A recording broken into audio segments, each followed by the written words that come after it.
Creating jobs is what tells OpenClaw to run on its own, on a schedule, and message you first, without you having to prompt it. So back in our Telegram chat with OpenClaw, I'm going to ask it to create a job for us. I'm going to type, help me create a daily brief job.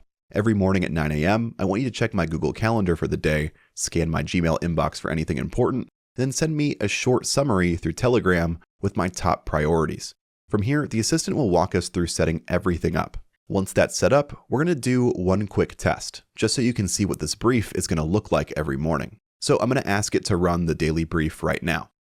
And there we go. My assistant has now performed the job perfectly. It scanned through my Google Calendar and found my team meeting for the week.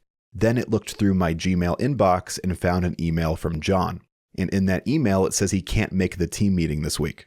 Then it provided me my list of priorities, which is to review John's email and adjust the meeting time. And now going forward, my assistant will perform this job every morning at 9 a.m. all on its own. And now using this exact same method that I just showed you, you can install skills and create jobs and solve all sorts of problems within your day-to-day life.